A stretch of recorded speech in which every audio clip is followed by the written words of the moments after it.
He sent me a message. Dad, I know you bought us a house, but my mother-in-law said you won't be here for Thanksgiving. I replied with one word, fine. That night, I stopped being someone who could be milked for every last penny. The next morning, I took the house back. Then I took back everything I had ever given them, and I took my final step, from which they still cannot recover. No one expected that the quiet, always helpful dad was capable of such a thing, especially them. Before we continue, please subscribe to the channel and write in the comments what time it is where you are now. The leather folder sat on my passenger seat like a trophy. I'd just walked out of the notary's office on Central Avenue, documents signed and sealed, $485,000 worth of generosity, compressed into 20 pages of legal text. My house, well, formerly mine. Now Michael and Jennifer's, or would be once the 30-day waiting period passed. The biggest gift I'd ever given anyone. I drove north on the I-10, hands loose on the wheel, windows cracked to let in the November air. Phoenix looked clean that afternoon, the sky that impossible blue you only get in Arizona autumn. I'd spent 5 years saving for this moment, 5 years of eating frozen dinners instead of steaks, driving this same pickup truck instead of trading up, skipping the fishing trips to Alaska I'd promised myself after selling my construction company. Every dollar had gone toward one goal, giving my son a real start, something solid beneath his feet. The Whole Foods on Camelback Road wasn't my usual stop.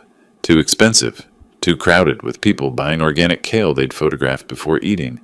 But this was Thanksgiving, and I wanted quality ingredients. I'd planned the menu for weeks. Herb-roasted turkey, my mother's cornbread stuffing, those honey-glazed carrots Jennifer mentioned liking 3 years ago. I'd even written it down so I wouldn't forget. The produce section smelled like rain and earth. I stood comparing yams when my phone buzzed in my pocket. Michael's name on the screen made me smile. Maybe he wanted to confirm what time I should arrive Thursday. Maybe Jennifer had special requests for sides. I read the message once, then again, then a third time, waiting for the words to rearrange themselves into something that made sense. Dad, I know you just bought us the house, but my mother-in-law doesn't want you coming to Thanksgiving dinner. Jennifer thinks it's better this way. We'll see you another time. My thumb hovered over the screen. Around me, families loaded carts with ingredients for their own gatherings. A man debated turkey sizes with his wife. 2 kids argued over which pie filling their grandmother preferred. Normal people preparing for normal holidays with people who wanted them there. I typed, after everything I've done, the house I just signed over, you're choosing her mother over your own father. Deleted it. Typed, I deserve better than this. Deleted it. Typed, we need to talk. Deleted that too. The phone felt slick in my palm. I'd paid for Michael's wedding 5 years ago, $35,000 for a ceremony Jennifer's parents couldn't afford but insisted upon. Paid for the honeymoon to Bali. Loaned him $15,000 for a car he promised to repay in 6 months. That was 3 years ago. Covered $8,000 in credit card debt he'd called a temporary rough patch. Bought $12,000 worth of furniture when they moved into their rental apartment because Jennifer wanted everything new, nothing from thrift stores or my garage. And now Patricia, a woman I'd never met, didn't want me at dinner in the house I'd just purchased for her daughter. Excuse me, dear, are you all right? You look pale. An elderly woman stood beside me, concern creasing her face. Her cart overflowed with ingredients for a feast. Family photos decorated her phone case. Fine, I said. My voice sounded mechanical, borrowed from someone else. Just remembered something. I looked at my phone again. The cursor blinked in the empty message field, waiting for wisdom I didn't have. Instead, I typed one word. Okay. Sent it. The shopping cart sat abandoned where I'd left it. Yams and fresh herbs already chosen, already worthless. I walked through the automatic doors into the parking lot. The afternoon sun hit different now. Too bright, too indifferent. Inside my truck, I placed the leather folder on the dashboard. 20 pages. 5 years of sacrifice. 1 text message. My hands found the steering wheel, gripped it. The screen protector cracked slightly at the corner. I hadn't realized I'd been squeezing the phone that hard. The fracture spread like a frozen river, small and contained but permanent. I sat there 15 minutes, maybe 20. Time moved strangely, thick and resistant. Other shoppers loaded bags, drove away, returned, loaded more. Through the windshield, I could see people inside the store, pushing carts, picking through produce, planning holidays with families who wanted them. The phone buzzed again, Michael calling. I watched his name pulse on the screen. Once, twice, 3 times. Then fade to a missed call notification. He'd call again. They always did when they needed something. I started the engine but didn't shift into gear. Just sat there with the idle rumbling beneath me, staring at that leather folder. Inside were documents transferring ownership of a house, bought with retirement money, pension funds, the profits from a business I'd built from nothing over 30 years. All of it wrapped up and handed over to a son who couldn't even fight his wife's mother for one dinner invitation. Another time, he'd written. Not even an apology. Not even his own words, Jennifer thinks. When had Michael stopped thinking for himself? When had my opinion become less important than Patricia's? A woman whose face I'd never seen, whose voice I'd never heard, who nevertheless held enough power to erase me from a holiday in my own house. Not my house anymore. That was the point, wasn't it? I'd given it away, signed the papers. 30-day waiting period before the transfer completed, but the intent was clear, the gesture made. I'd played the generous father, the supportive dad, the walking ATM that produced funds whenever Michael texted about situations or rough patches or temporary helps. How many temporary helps add up to permanent resentment? I shifted into reverse, then stopped. My hand found the glove compartment, pulled out the folder again. I opened it, scanned the first page. Legal language, dense and specific. The notary's voice echoed in my memory. 30-day completion window, standard for property transfers of this magnitude, revocable under certain conditions. I'd barely listened then, too focused on the triumph of generosity, the pride of providing. Now those words meant something different. 30 days, revocable. I closed the folder, placed it back on the dashboard, and shifted into drive. The truck rolled forward through the parking lot, past the Whole Foods where I'd planned to buy ingredients for a family meal I'd never cook, past the shoppers who'd never know how quickly gratitude could curdle into something else. I had thinking to do. The house stayed dark, except for my office. I'd always kept good records, a habit from running gray construction for 30 years, when tracking every expense meant the difference between profit and bankruptcy. Now those same files sat spread across my desk like evidence at a trial. Bank statements, canceled checks, screenshots of text messages where Michael asked for help, always phrased carefully, "Dad, hate to ask, but..." or just until the next paycheck. Or Jennifer's really stressed about money. I'd started at 11 that night, too wired to sleep, and worked backward chronologically. The pattern emerged quickly. Each time I'd helped, and I'd helped often, the calls grew less frequent, the visits shorter, the excuses more creative. June 2018, paid $8,000 toward their credit card debt. Michael called twice that month, then went 6 weeks without contact. September 2019, bought $12,000 worth of furniture for their apartment. Thanksgiving that year lasted 90 minutes before Jennifer mentioned her mother's dinner party they needed to attend. February 2021, covered $5,500 in medical bills after Jennifer's appendectomy. Michael forgot my birthday 3 weeks later. April 2023, loaned $15,000 for a car. Still waiting on the first payment. The numbers accumulated into something obscene. I pulled out my calculator, old school, the kind with the paper tape, and ran the total. $230,000. Give or take a few thousand for cash I couldn't document. Dinners I'd paid for, smaller helps that didn't warrant check writing. $250,000, and I'd been uninvited from Thanksgiving. I opened the house transfer documents again, reading carefully this time. The notary had explained the 30-day completion window, but I'd been too proud to pay attention, too satisfied with my own generosity. Now I read every clause, every condition, every loophole. Transfer of property ownership shall be considered complete upon expiration of 30 days from date of signing, provided no material change in circumstances occurs that would invalidate the donative intent. Material change in circumstances. I read the phrase 3 times, looked up the legal definition on my laptop. found case law from Arizona courts about revoked gifts. The precedents were clear. If a recipient demonstrated sufficient ingratitude or hostility, the donor could rescind the gift during the waiting period. Being uninvited from Thanksgiving by someone you'd just given a house to seemed like textbook ingratitude. Around 3 in the morning, I made coffee. Not the instant kind I usually drank, but the good beans I saved for occasions. No occasion now, I just needed the ritual, the familiar motion of grinding and brewing and pouring.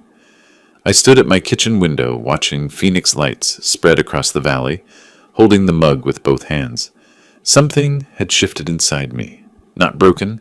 Breaking implied weakness, fragmentation, loss of function. This felt more like clarity, like wiping fog off glass to see what had always been there. My son didn't value me. His wife saw me as a resource to extract, not a person to include, and I'd enabled it year after year, mistaking their tolerance for affection. That ended now. The phone rang at 7, Michael's name lighting up the screen. I let it ring once, twice, 3 times, 4. Established the new dynamic before I answered. Made him wait. "Dad, you awake?" "I am." "Look, about yesterday." His voice carried forced cheerfulness, the tone people use when they know they're wrong but won't admit it. "Patricia just wants a cozy family thing, you understand? She's particular about holidays. Jennifer thought it would be easier if—" "Stop." I kept my voice level, empty of emotion. A construction foreman's voice, the one that made workers pause mid-swing. "I understand perfectly. Your mother-in-law, who I've never met, doesn't want me in the house I just purchased for you. The house I signed papers on yesterday, and you agreed to this." Silence on his end. Then, "It's not like that. We'll do something with you later. Maybe the weekend after? Jennifer's already stressed about cooking for Patricia and—" "How much do you still owe me for the car, Michael?" "What?" The question threw him. Good. "The car. Dad, that's not—" "We're talking about Thanksgiving. $15,000, plus the $8,000 for temporary bill help, plus $12,000 for furniture. Should I continue?" "Those were gifts." Defensive now, voice rising. "You said we didn't need to." "I said many things." I looked at the spreadsheet I'd created, numbers in neat columns, dates precisely recorded. "I'm reconsidering them all. We'll talk soon."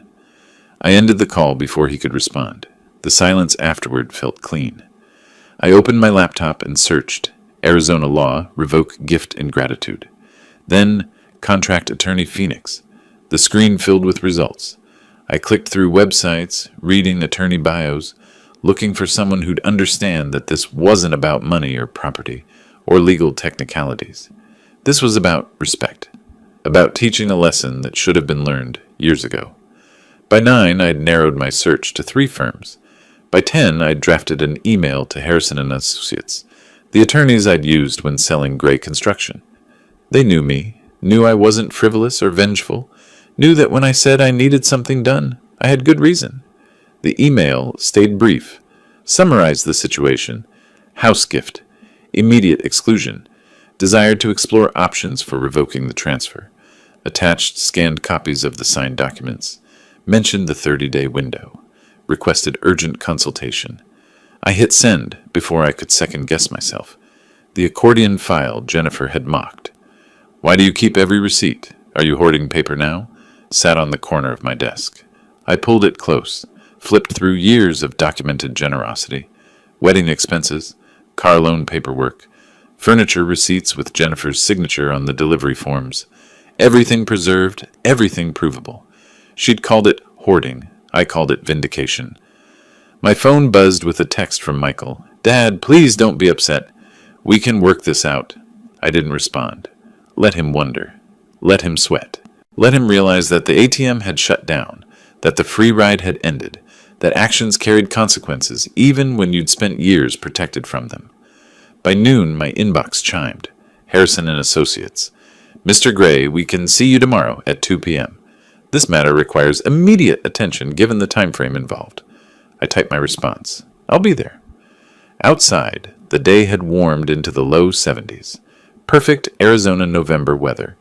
Neighbors decorated for Thanksgiving, hanging wreaths and setting out those ridiculous inflatable turkeys. Normal people preparing for normal holidays with families who wanted them present. I wasn't normal people anymore. I made a fresh pot of coffee, returned to my desk, and began organizing documents into categories. Loans never repaid, gifts never acknowledged, promises never kept.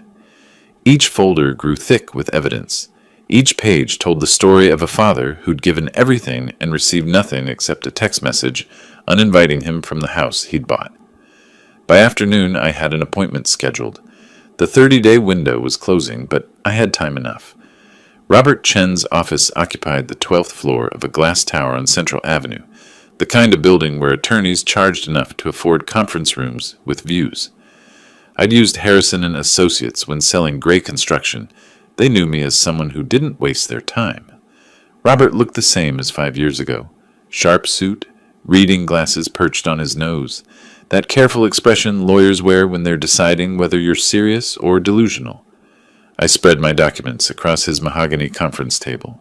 The house transfer papers. The text message, enlarged and printed. 10 years of financial records, organized by date, amount, and broken promise. He read silently, making notes on his legal pad. The scratch of his pen filled the space between us. "Tell me about Arizona's gift revocation laws," I said. Robert tapped his pen against the pad. "You're talking about Section 25-211, gross ingratitude. A donor can revoke a gift if the recipient demonstrates conduct that would justify disinheritance. It's rarely invoked, but when it is," he gestured at my documents, "cases like this. Substantial gift, followed by immediate rejection or hostility. Being uninvited from Thanksgiving after purchasing someone a house, that qualifies? Textbook example." He pulled a statute book from his shelf, slid it across the desk with one finger marking the page. "The precedent is clear. The 30-day transfer window gives you legal standing. With this documentation," he gestured at the text message, "we file today." I signed the revocation papers with the same pen I'd used 3 days earlier for the original documents. Different paperwork, same blue ink.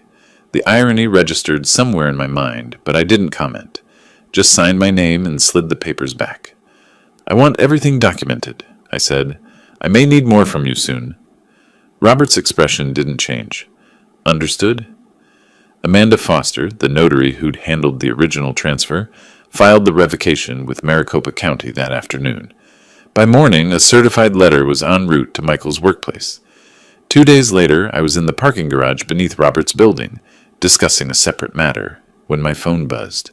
Michael's name appeared on the screen. I let it ring twice. Needed that moment to prepare. "Hello, Michael. What the—" His voice cracked, somewhere between rage and panic. "Dad, what is this? A revocation of gift? You can't do this. We've already told everyone. Jennifer's parents came to see the house. We posted pictures. People at work know." I leaned back against my truck. The concrete garage amplified his voice, made it echo. "You told everyone before it was officially yours," I said. "Poor planning." "This is insane. Over one dinner? You're destroying our future over one holiday." "No, Michael." I kept my voice level, empty of heat. "You did that when you chose her mother over your father. I'm just correcting my mistake." The silence stretched. I could hear breathing on his end, someone saying something in the background. Then Jennifer's voice, sharp and close. "Let me talk to him." Rustling sounds. She'd grabbed the phone. "You manipulative old man!" Jennifer's voice dripped venom. "After everything we've done for you, the visits, the calls, dealing with your constant expectations, you think money means you own us?" I pulled up the spreadsheet on my phone, read from the screen. "Everything you've done?" I kept my tone flat, mathematical. "Let me refresh your memory. $35,000 for a wedding I wasn't consulted on. $15,000 for a car you still haven't repaid. $8,000 in temporary help that became permanent. $12,000 in furniture, and a house you'll never live in. That's what I've done." "What exactly have you done?"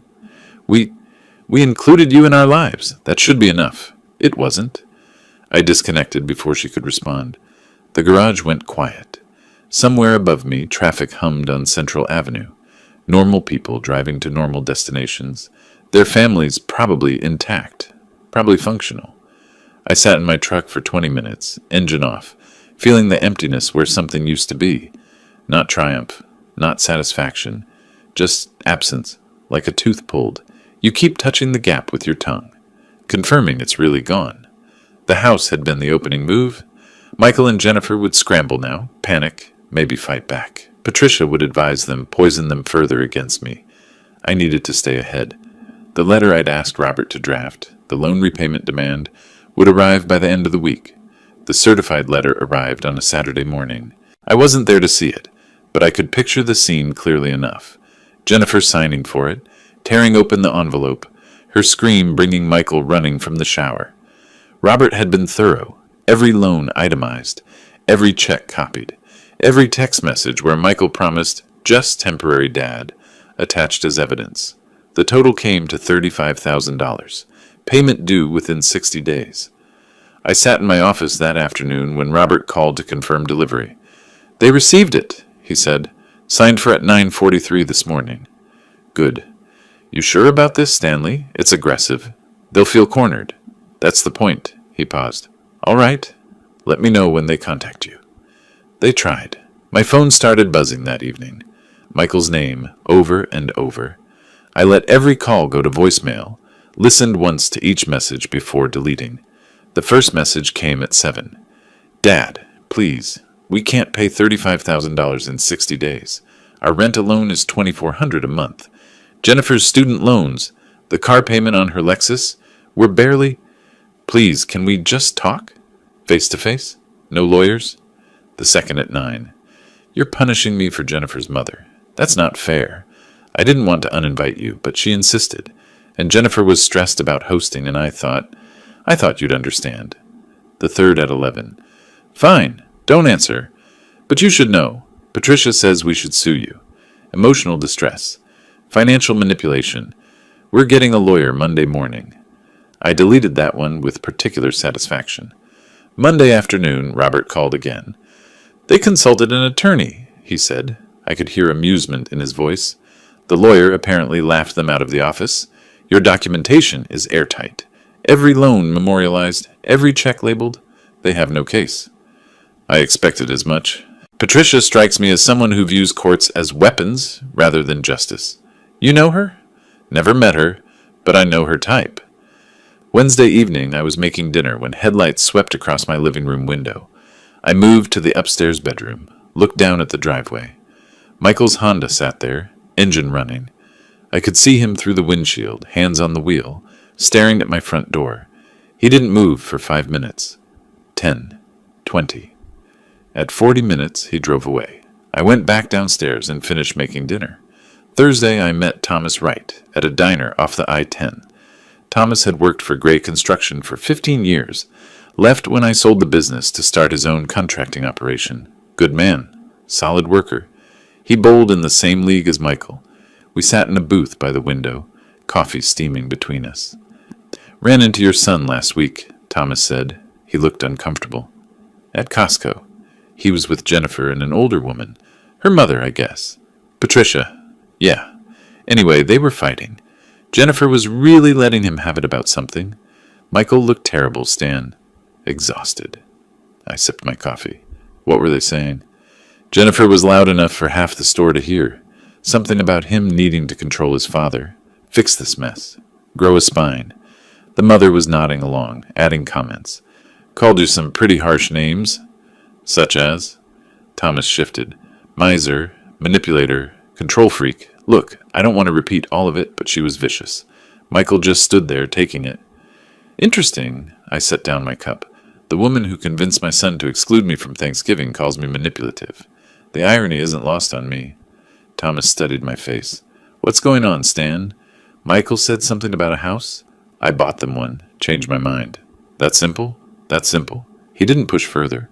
We finished our coffee talking about other things. His business, mutual acquaintances, the son's terrible season, normal conversation, normal topics. But Thomas's words stayed with me. Patricia calling me names didn't surprise me. Manipulators always project their own tactics onto others. But learning she'd been poisoning Jennifer against me, perhaps for months or years, that shifted my understanding. I'd thought Jennifer was the problem. Maybe I'd been looking at the wrong woman. Back home, I opened a new tab in my spreadsheet. Phase 2, Collection Timeline. marked the 60-day deadline, added contingency plans for when they inevitably failed to pay. But I also opened a blank document and typed a name at the top, Patricia Morrison. I needed to understand who was really pulling the strings in my son's marriage. Her age, probably late 50s. Her background, her finances, her history. People who manipulate that effectively usually have practice. By the time I pulled into my driveway, I'd made a decision. I needed to understand exactly who was pulling the strings in my son's marriage. The coffee shop in Tempe had the usual afternoon crowd. Students hunched over laptops, retirees reading newspapers, baristas calling out complicated drink orders. I sat in the back corner, away from windows, and watched the private investigator walk through the door exactly on time. Robert Chen had recommended him. Discreet? Thorough? Doesn't ask questions you don't want to answer? The investigator, Marcus, no last name offered, slid a manila folder across the table. Didn't order coffee. Didn't make small talk. Patricia Morrison, he said, 58, divorced 2019. Operated a boutique clothing store in Chandler called Morrison's Elegance. Failed in 2023. I opened the folder. The first page showed a business closure notice, followed by supplier invoices stamped unpaid in red ink. She owes $38,000 to various suppliers. Another $22,000 on personal credit cards. She was evicted from her condo in Chandler in August 2023. Marcus tapped a document. She's been living with your son's wife for 18 months, rent-free. I flipped through bank statements, credit reports, eviction records. The financial collapse laid out like an autopsy. These are text messages. Marcus indicated a stack of screenshots, obtained legally through a shared cloud account Jennifer gave her access to. They go back 2 years. I read the first one, dated 6 months after Patricia moved in. Your FIL is loaded. Make him pay for the house. He's retired. What else is his money for? Another, from last Christmas. Don't let him control you with his money. Demand what you deserve. Old men need to be useful, or what's the point? I read each message twice. My jaw ached from clenching. The financial pressure she's under explains her behavior, Marcus said. She needs them financially, which means she needs to control the relationship. Can't have you interfering with her meal ticket. You found conversations where she advised Jennifer to demand the house from me? Multiple over 2 years. Make him pay? He owes you. Don't let him control you with his money. Standard manipulation tactics. She positioned you as the enemy before you ever did anything. I closed the folder, paid Marcus his fee plus a bonus for thoroughness, drove home with the folder on my passenger seat, feeling the weight of validation settle over me like armor. That evening I sent 2 text messages to Sarah, my late wife's sister. Family dinner. Tuesday, 6 p.m. Need to discuss Michael. To David, her brother. Same. Neither asked questions, just replied, yes. I spent Monday cleaning a house that didn't need cleaning. Vacuumed carpets, wiped counters, scrubbed the kitchen sink until it gleamed. Needed the motion, the routine, something to occupy my hands while my mind organized the presentation. Tuesday at 6, Sarah arrived first. She'd watched Michael grow up, babysat him when my wife and I went to construction conferences, taught him to ride a bike when I was working 18-hour days. Her hug lasted longer than usual. What's this about, Stan? Wait for David. He arrived 10 minutes later, still in his work clothes, smelling like sawdust and machine oil. We'd built my first workshop together 30 years ago, stayed friends through my wife's illness and death. He clasped my shoulder without speaking. I served pot roast, simple, the kind my wife used to make. We ate without much conversation. Only after plates were cleared did I open my laptop. I need to show you something. For the next hour, I laid it out. The house gift, the text message excluding me from Thanksgiving, the revocation, the loan demand, and then Patricia's report, bankruptcy, parasitic living situation, 2 years of documented manipulation. Sarah's eyes filled with tears, not sadness, fury. Stanley, I knew Jennifer had changed toward you, but I didn't realize Patricia has been poisoning her against you this whole time, while living off them. For 2 years, apparently. The investigator found texts going back to when she moved in. She convinced Jennifer I was trying to control them with money. Ironic, considering her motivation. David stood by the window, holding pages of the report with hands that shook slightly. Michael needs to know about this, he said quietly. His own mother-in-law has been manipulating his wife against you while freeloading. Does he know? I doubt it. Patricia works in shadows, but he's about to find out when family starts asking questions. Sarah pulled out her phone. I'm calling him right now. She walked to the living room. I heard her voice, controlled at first, then rising. Michael, it's Aunt Sarah. Your father invited David and me over tonight. He showed us everything, the house, the money, Patricia's debts, the text messages. How could you exclude him from Thanksgiving? After everything he's done? After what your mother would have wanted? Michael's voice came through faintly, defensive. Sarah cut him off. Jennifer's mother is a manipulator with $60,000 in debt who's been living off your wife for 2 years. Your father documented everything. The whole family knows now, Michael. We're all ashamed of how you've treated him. She made 2 more calls that night, her daughter, David's son. By morning, the extended family network was buzzing. Over the next 3 days, my phone stayed quiet, but Thomas Wright sent screenshots. Cousin Jennifer on Mom's side texting Michael, "We all know what you did to Uncle Stan." Aunt Margaret removing Jennifer from the family Facebook group. Old photos from past Thanksgivings being reposted with pointed captions. Remember when family actually meant something? I saved each screenshot to my documentation folder. Didn't smile, didn't gloat. Just watched the social pressure build like water behind a dam. Thursday evening, Thomas called. Saw your daughter-in-law at Target. She looked like she'd been crying. Turned around and walked out when she spotted me in the electronics section. Patricia still living with them? According to Michael, yeah. He mentioned it at bowling last night. Said something about his mother-in-law not understanding boundaries. The cracks were showing.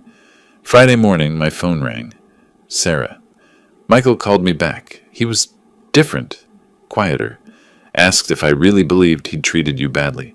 I told him yes, absolutely, and your mother would be heartbroken. He didn't argue. Just hung up. The family knew the truth now, but truth doesn't pay debts. In 3 weeks, the deadline would arrive, and I wondered what Michael would sacrifice first. The rejection letters arrived like verdicts. Chase Bank. Unfortunately, your debt-to-income ratio exceeds our lending guidelines. Wells Fargo. Your application cannot be approved at this time due to insufficient collateral and recent credit inquiries. Bank of America. We are unable to extend credit based on current financial obligations. I didn't see these letters, but Thomas did. He'd bumped into Jennifer at a coffee shop, watched her sit alone at a table covered in paperwork, her phone face down beside a calculator that displayed numbers she kept re-entering as if different inputs might produce different mathematics. Thomas texted me a photo from across the room. I could see the bank letterhead, the defeated slope of her shoulders.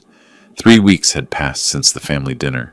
The 60-day deadline for the loan repayment loomed 5 days away. Michael and Jennifer had $4,800 in savings. They needed $35,000. The math murdered hope. Thursday evening, I learned this later from multiple sources, Jennifer sat at their dining table with every bill, every statement, every shred of financial documentation they owned. Michael stood behind her, watching her calculate their way out of a problem that had no mathematical solution. The bank said no. Jennifer's voice was brittle with panic. Again, that's 3 banks, Michael. Our debt to income is too high. They won't touch us. We have $4,800 in savings and need $35,000 in 7 days. What are we going to do? Sell the car, Michael said. His voice sounded hollow, rehearsed. List the furniture. Borrow from your parents. Something. My parents already think we're failures, and your father, is destroying us. Can't you do something? Anything? Patricia sat in the living room, pretending not to listen. She'd been making phone calls all day, reaching out to friends she claimed could help. Jennifer and Michael had listened to each call end with excuses and apologies. Now Patricia tried again, dialing someone named Linda. I know I still owe you from last year, but this is different. No, I understand. Okay, goodbye. She hung up, turned to Jennifer with a forced smile. She can't help right now, but I have other friends. No, you don't. Jennifer's voice broke. You have debts and excuses. You promised you could help us. You said family sticks together. You told me to stand up to Stanley, and now we're drowning because I listened to you. I was protecting you from his manipulation. He uses money to control people. Michael spoke quietly, dangerously. No, Patricia, you do. You've been living here rent-free for 18 months. You convinced Jennifer to demand things from my father, while you contributed nothing. I want you gone by tomorrow. The silence that followed felt geological. You can't throw me out. I'm Jennifer's mother. Jennifer stood up from the table. Michael's right. Pack your things. Patricia left Saturday morning. No goodbyes, just the click of the door and the weight of absence. By then, Jennifer had already posted her Lexus on every sales platform she could find. Facebook Marketplace, AutoTrader, Craigslist. The listing price, $26,000, $4,000 below market value. Desperation has a smell. Buyers recognize it. Tuesday afternoon, I was at my desk reviewing contracts when I glanced out the window. Michael's Honda sat in the company parking lot. I checked the time. 2:47 p.m. I returned to my work, took 3 phone calls, reviewed 2 bids, made notes for Thursday's meeting. At 5:30, I gathered my things and headed to the parking lot. Michael's car was still there. He got out when he saw me, walked toward my truck with the posture of someone who'd already lost. Dad, please, just hear me. We communicate through Robert now, Michael. You know that. We can't get the money. His voice cracked. The bank said no. We're selling Jennifer's car, selling furniture, but we'll still be short. Can we work out payments? A plan? Something? I didn't get out of my truck. Kept the window down, engine running. You had 60 days. You chose to spend 3 weeks panicking instead of acting. The deadline is Friday. Full payment or Robert files and suit Monday morning. Those are your options. I'm your son? The words hung between us. I looked at him. Thinner than a month ago, exhausted, trapped. You were my son when you excluded me from Thanksgiving, I said. Each word came out measured, cold. You were my son when you let Patricia manipulate your wife against me. You were my son when you spent 10 years treating me like an ATM. Now you're a debtor. Pay what you owe. I rolled up the window, drove away. In my rearview mirror, Michael stood in the parking lot, alone.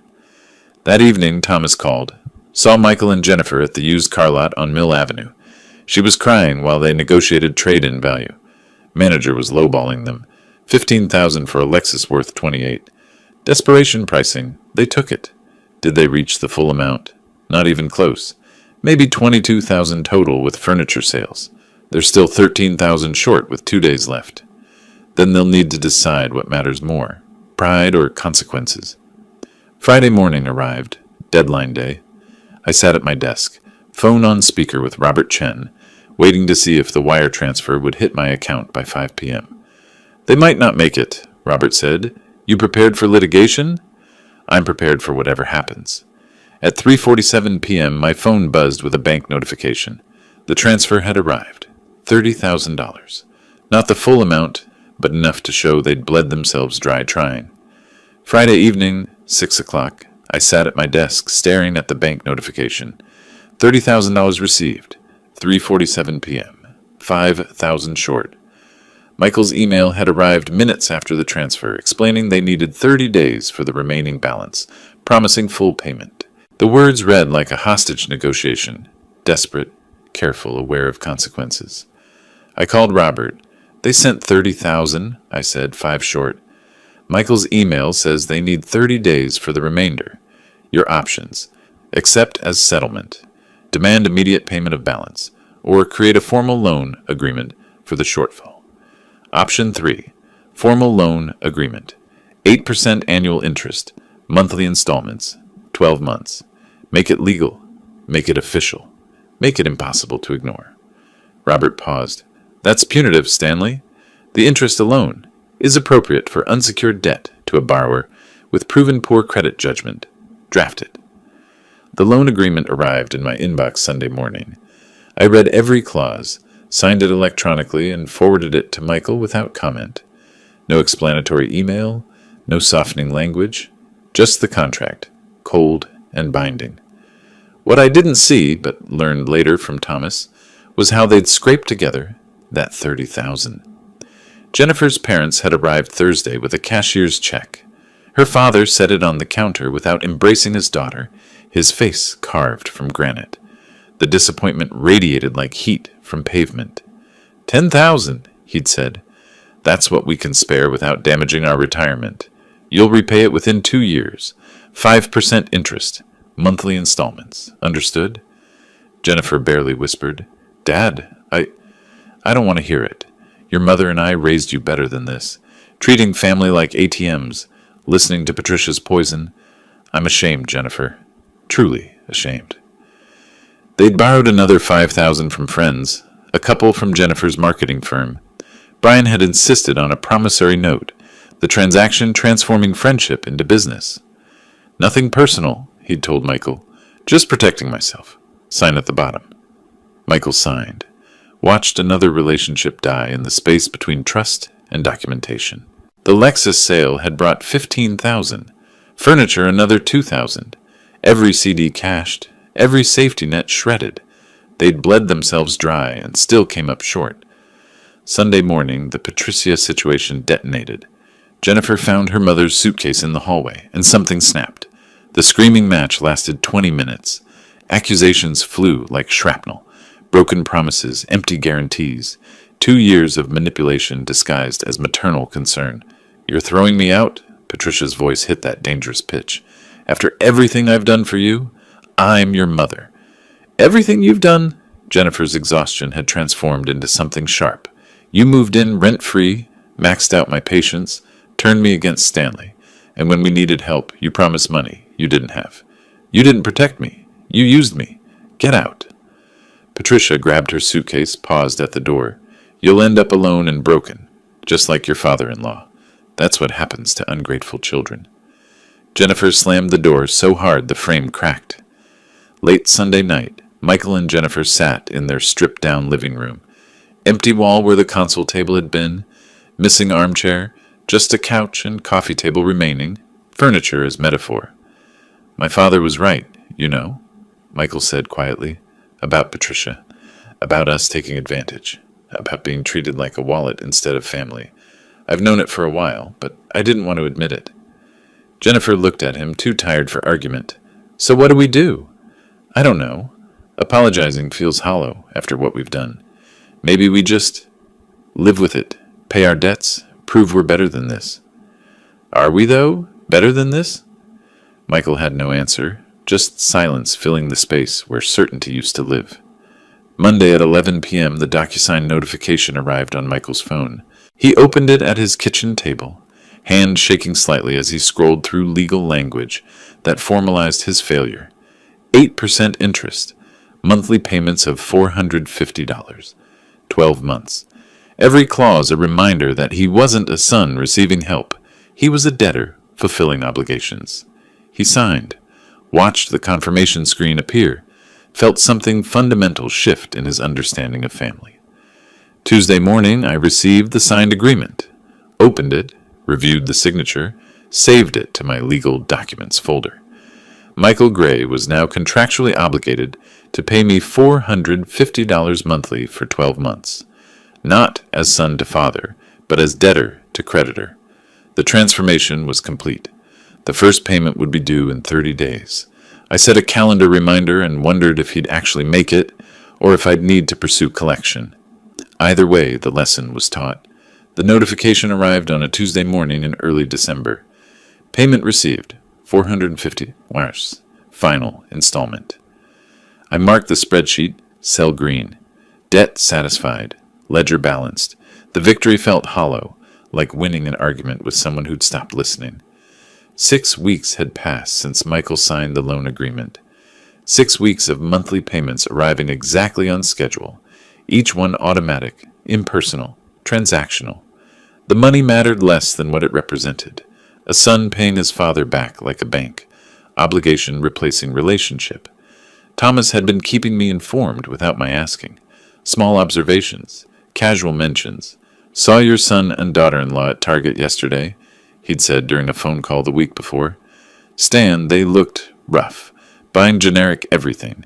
Jennifer was comparing prices on pasta sauce. Michael's lost weight, stress weight, not healthy weight.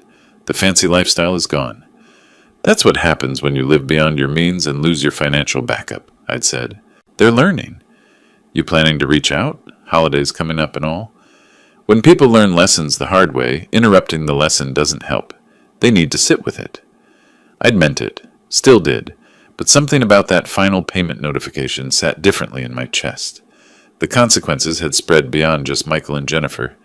Thomas mentioned that word had gotten around. Small community dynamics in the Phoenix metro area, everyone knowing someone who knew someone. Michael's younger colleague had apparently asked him about family trouble, that careful tone people use when they know more than they're saying. Michael's reputation had shifted. No longer the successful young manager with the generous father. Now he was the guy who'd screwed over his dad, the one who couldn't manage his finances, the cautionary tale. Wednesday afternoon, a certified letter arrived. I signed for it, recognized the return address immediately. Patricia Morrison, 3 pages, aggressive capital letters, wild accusations.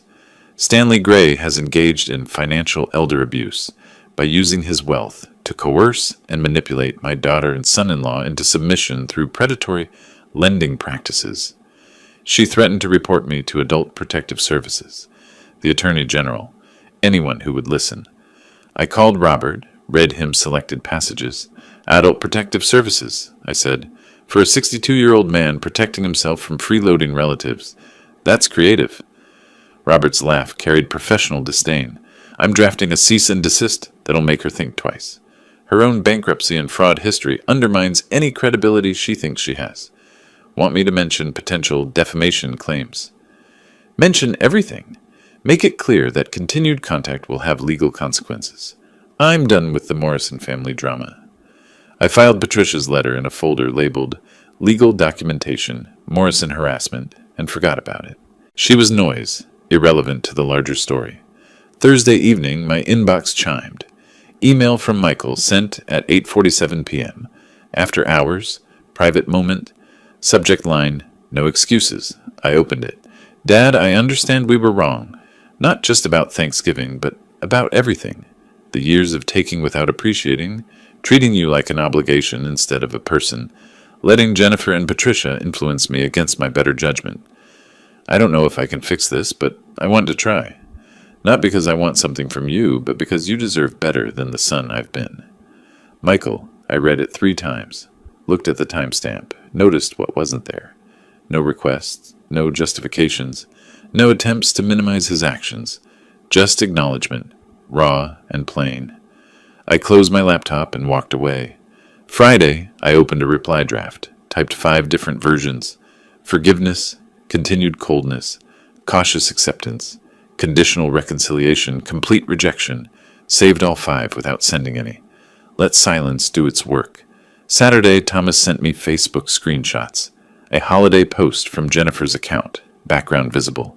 Sparse apartment, cheap artificial tree, discount decorations. The visual poverty of consequences. I saved the images to my documentation folder. Evidence of lesson learned. Sunday, I opened Michael's email again. Read it for the 10th time. Studied the sentence structure, the word choice, the absence of manipulation. You deserve better than the son I've been. 3 years too late, but at least he finally saw it. Monday morning, I sat at my desk with the cursor blinking in an empty reply field. 5 draft responses waited in my documents folder, each one a different path forward, or backward, or nowhere at all.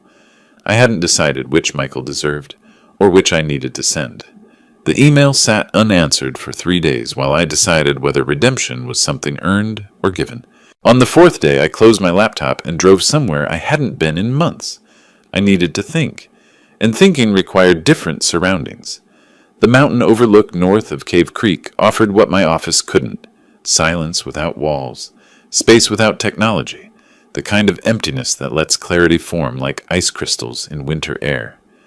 I sat on my truck's tailgate for 3 hours, Michael's email loaded on my phone. Read it between long stretches of staring at the Sonoran desert landscape stretching toward mountains that didn't care about family drama or financial revenge. The question wasn't whether Michael deserved forgiveness. I knew forgiveness was something you do for yourself, not the other person. But engaging with his transformation risked reopening wounds that had finally started forming protective scar tissue. You deserve better than the son I've been. I read the line again. Studied the absence of excuses, the lack of requests. Just acknowledgement, raw and plain. A hawk circled overhead, hunting. Patient, strategic, waiting for the right moment. I closed my phone and drove back to Phoenix. 2 weeks passed. I didn't respond to Michael's email. Let him sit with uncertainty the way I'd sat with exclusion, humiliation, betrayal. Tuesday afternoon, I was at my construction office reviewing bid proposals when movement in the parking lot caught my eye. Michael's Honda pulled into a spot at 2:15, engine shut off, windows up. He didn't get out, just sat there. I watched from my second-floor window for 20 minutes, observed his body language, head down, hands clasped, no phone scrolling, just waiting with the patience of someone who had nothing left to lose. I had a choice: ignore him, leave via the back exit, go home, or face the conversation that had been building since that Thanksgiving text message. The hawk had found its moment. I descended the stairs slowly, stopped at the conference room, propped the door open. Conversation yes, privacy no, professional distance maintained, then walked to the building entrance. Michael stood when I appeared in the lobby, looked smaller somehow, not physically, but in presence. The confidence and entitlement that used to armor him had been stripped away like paint from old furniture, revealing raw wood underneath. "Dad," his voice carried uncertainty. "Thank you for not turning me away. I know I don't deserve—" Conference room, 5 minutes. We walked without words, footsteps echoing on tile. I sat across the table, not at the head, and gestured for him to speak first, placing the burden of opening on the person who broke things. "I don't know where to start." Michael's hands twisted together. "I've practiced this 100 times, but now, I'm just going to say it. I used you. For years. I treated you like an ATM instead of a person, let Jennifer and Patricia poison my perspective, and convinced myself it was normal, because you never complained. I let you be hurt, excluded, disrespected, and I didn't defend you because it was easier not to." I stayed quiet, let silence pull more truth from him. The house. That should have been a moment of gratitude, of celebration. Instead, I let Patricia dictate who was welcome at a table you paid for. I chose a manipulative woman I barely knew over the man who raised me. And when you revoked it, when you demanded repayment, I was angry, furious, because I'd convinced myself I deserved your money without your respect. His voice cracked. I was wrong. About everything. "What changed?" I asked. "The consequences or the understanding?" Tears came then. Real ones. The kind you can't fake. Both. At first it was just panic. The money, the house, the humiliation. But somewhere in selling our car, borrowing from friends, seeing you refuse to even talk to me, I realized you weren't punishing me. You were showing me the truth I'd been avoiding. That I'd become someone my mother would be ashamed of. Someone you had every right to walk away from. I leaned forward slightly. "You're my son, Michael. I've never stopped loving you. Even when I revoked the house, demanded repayment, refused your calls. That was love, not cruelty. Letting you continue using me would have been cruelty. To both of us. Can you forgive me?" The question hung between us like smoke. "Eventually, maybe," I said. "But forgiveness doesn't mean things go back to how they were. Trust isn't rebuilt with apologies. It's rebuilt with consistent actions over time. You want a relationship with me? Earn it. Show me, month after month, that you've changed. No grand gestures, no dramatic promises, just steady, respectful behavior." Michael nodded, wiping his eyes. "I understand. And Jennifer. She wants to apologize too. She's been going to counseling with me. We're working on everything. The entitlement, the manipulation, the damage Patricia did. She knows she played a huge role in this. I'm glad you're getting help, but I need you to understand something. This is your last chance. I'm 62 years old. I don't have time for cycles of betrayal and reconciliation. If this happens again, if you or Jennifer treat me as less than I deserve, I'm done. Permanently. No dramatic exit, no explanations. Just boundaries that don't bend. It won't happen again." Michael's voice carried firmness I hadn't heard in years. "I swear on everything I have left, which isn't much, that I'll prove I'm worth having as a son." I stood, extended my hand for a handshake, not a hug. "Then let's start small. Coffee next week, public place, 1 hour. We'll see how it goes." Michael took my hand, gratitude flooding his face. Thank you, Dad, for not giving up on me completely. I paused at the door. I gave up on the son you were. I'm meeting the son you're trying to become. Don't disappoint me again. I watched him walk to his modest Honda, shoulders less burdened than when he'd arrived. The 5-minute conversation had stretched to 20, but I didn't regret the time. Coffee next week would be the test. Whether he showed up, how he acted, what he said when there was no crisis forcing honesty. I drove home feeling something I hadn't felt in months. Not hope exactly, but possibility. And that was enough for now. 3 weeks of gradual reconnection. 2 coffee meetings, both at public cafes, both exactly 1 hour, both surprisingly comfortable. One lunch where Michael talked about counseling and Jennifer talked about recognizing her mother's manipulation tactics. Small steps, measured progress. Now this, dinner at their apartment. Michael's invitation, Jennifer's cooking, 3 people only.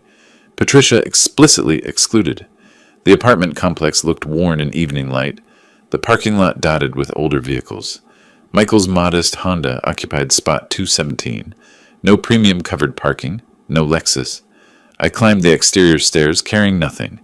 No wine, no flowers, no gifts. This wasn't celebration, but cautious detente. Jennifer answered before I knocked, watching through the peephole. Stanley, genuine warmth, visible nervousness. Thank you for coming. I know, this isn't easy for you. Please come in. The apartment interior told the story of consequences. IKEA furniture where designer pieces used to stand. Blank walls where expensive art had hung. A folding dining table set for 3 with mismatched plates that spoke to budget shopping and humility, learned through necessity. It's not fancy, Dad. Michael set down a serving dish. We're adjusting to different circumstances. But the company's what matters, right? Fancy never mattered to me, I said. Respect did. Dinner was simple. Roasted chicken, vegetables, rice. Jennifer's hands shook slightly serving it, not from fear, but from the weight of knowing this meal represented possible redemption or final failure. Midway through, Jennifer set down her fork. Stanley, I need to say something I should have said months ago. I'm sorry. Not just for the Thanksgiving exclusion, though that was inexcusable, but for years of taking advantage of your generosity. I let my mother poison my perspective, convinced myself you were controlling when really you were just being a father who loved his son. I treated your gifts as obligations, your help as entitlement, and your presence as inconvenient. I was wrong, and I'm ashamed of the person I became. I watched her eyes, her body language, testing for rehearsed performance versus genuine emotion. What changed, Jennifer? The consequences or your understanding? Both. No hesitation. I won't pretend losing everything was some spiritual awakening. It was terrifying and humiliating. But somewhere in that fear, I had to look at who I'd become. The counseling helped. Michael helped. Seeing Patricia's manipulation from outside her influence helped. I realized I'd tried your respect for her approval, and her approval was worthless. Michael reached for Jennifer's hand. Dad, you taught me something these past months that I should have learned as a kid. Strength isn't just providing for people. Sometimes it's refusing to. You showed dignity by walking away from people who didn't value you. I want to be that kind of strong. I set down my fork, gave them complete attention. I appreciate the words, both of you, but I need you to understand something clearly. This is your last opportunity. I'm 62. I don't have 20 years to see if you've really changed. I have maybe, if I'm lucky, 20 good years left. I won't spend them being used, manipulated, or disrespected. I love you both. Yes, Jennifer, even you. Because you're my son's wife and you're working on yourself. But love doesn't mean accepting abuse. If this happens again, if either of you falls back into old patterns, I'm done. No drama, no arguments, just boundaries that don't bend. They stayed silent for 30 seconds, digesting the weight of my words rather than immediately responding with promises. That silence convinced me more than any reassurance could have. We understand, Jennifer finally said. You shouldn't have to say this at all, but we've earned the warning. You'll see it, Dad, Michael added, not in words, but in actions. We're going to prove we're worth having in your life. I'm here tonight because I want to believe that. Keep showing me. The conversation shifted to lighter topics. Michael asked what I'd been doing with my time now that I wasn't managing their chaos. Actually, I bought property. Small cabin in the mountains near Prescott. Nothing fancy, just a place to get away. I'm learning to spend time with people who value me, which turns out to be a shorter list than I thought. But quality over quantity. Jennifer's interest seemed genuine. That sounds perfect for you. Private, peaceful. Would you ever invite us up there? Maybe. Someday, if we get there. I was honest with them. It's a place for people I trust, and trust is still being rebuilt. But it's possible. That's more than I could have said 2 months ago. At the door, Michael extended his hand. Same time next month? Jennifer makes a good pot roast. I shook his hand, not hugging yet. Next month, we'll see how it goes. One dinner at a time. Thank you for giving us this chance, Jennifer said. We won't waste it. See that you don't? I drove home through quiet Phoenix streets. Windows down, January air cool against my face. The revenge had served its purpose, not destroying them, but teaching consequences, restoring my dignity, establishing boundaries that protected me. Robert had helped me update my will the week before. Michael remained my heir, but with trust conditions and protections ensuring no repeat of exploitation. The cabin purchase had finalized yesterday, my personal refuge, invitation-only space representing reclaimed autonomy. Regular but measured contact would continue. Monthly dinners, occasional coffee, rebuilding without pressure or financial entanglement. Patricia remained permanently excluded. Jennifer maintained no contact, and she'd become irrelevant to our lives. I didn't feel triumph, just peace. Not because of revenge, but because of restored dignity. I'd learned to set boundaries, to value myself enough to walk away from disrespect, to build a life on my terms. The mountain cabin waited for the weekend after next. My space, my rules, my peace. Michael and Jennifer would have to earn an invitation there, but tonight showed they might actually deserve one eventually. I'd learned the hardest lesson. Sometimes love means walking away, and dignity means deciding who walks back. If you liked this story, please like this video, subscribe to the channel, and share your impressions of this story in the comments. To listen to the next story, click on the box on the left. Thank you for watching.